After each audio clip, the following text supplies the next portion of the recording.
When I was a child, growing up on Long Island with my parents, I was under the impression, as most children are, that everyone was just like me. No matter how absurd that certainly seems to be today, I realize this now. My father was Jewish and my mother Catholic, neither of them any good at being either. But because my mother wasn't Jewish, it meant that I could never be a real Jew, even if I wanted to. That didn't bother me much, though. We weren't religious, not even spiritual, really. My grandparents were, and still are for that matter. My mother's parents, whom we rarely saw, were real God-fearing fire and brimstone Roman Catholics, the oppressive kind, always judging and proselytizing to people they'd never met. Dad's folks were nice, good old-fashioned Brooklyn Jews, he used to call them. We'd visit on weekends, during summer breaks and winter holiday from school. I was an only child. There were times, growing up, when I resented my folks for not giving me a cool older brother or a younger sister to pick on, but I got over that fairly quickly.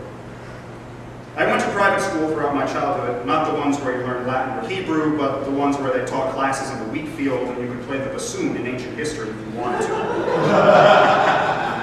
I didn't know they were private schools. I didn't know they were hippie private schools, for that matter. I imagined all schools were like this. I didn't imagine that there were any that weren't, because you don't. It's just innate. Everyone was like me. Everyone I knew went to this school. There was this boy, Zebedee Raintree. His parents were even bigger hippies than mine, and he used to steal everyone's orange crayons and eat them at recess.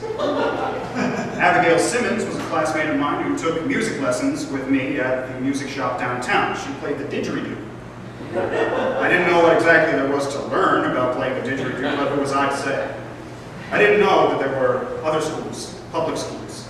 I didn't know any black people either, but that doesn't make it any less of an outrageous thing to imagine as a purportedly well-adjusted adult, which I'm not. I'm a snob, or at least I was a snob. I didn't know that then either. I do now, sort of. It's an embarrassing revelation to make. Imagine, a 10-year-old snob. It's like thinking about old people who are socially liberal or progressive and listen to punk rock music and vote for Nader. It doesn't fit.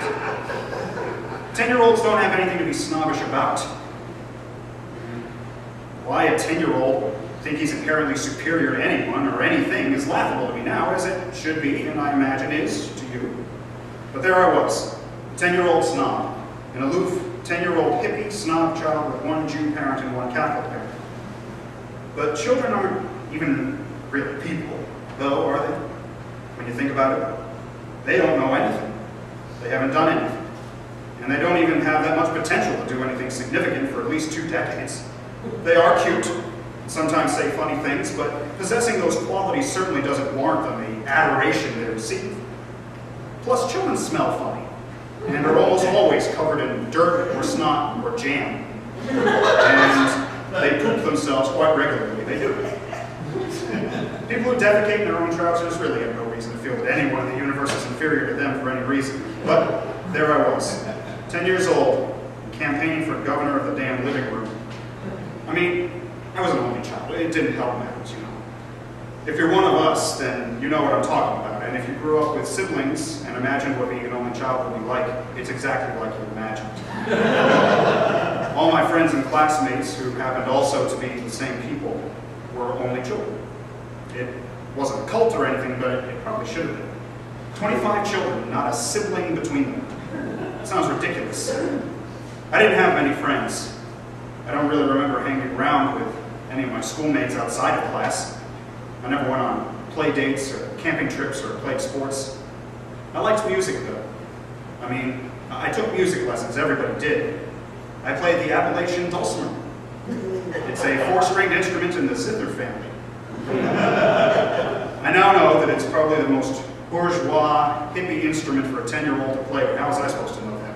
I was slightly sheltered as a child. I was terrible at sports and any sort of outdoor activities. Dad liked to say it was the Jew. We didn't like to swim. And that was fine, because what I lacked in athleticism and outward social interests, I made up for in an appetite for books and television.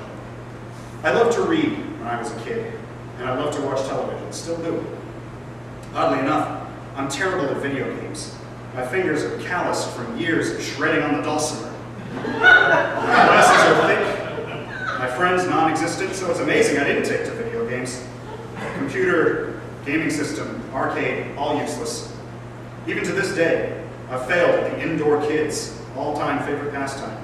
I'm awful at them. I mash the buttons in a seemingly random fashion, and I almost never win or score a point in any of the games, or at least not on purpose. That's the Catholic in me, my grandmother used to say. Video games are Satan's way of poisoning the minds of children, and God knew I was good and wouldn't allow me to succeed at them, even if I was only half Catholic. Like I said, we didn't see them much.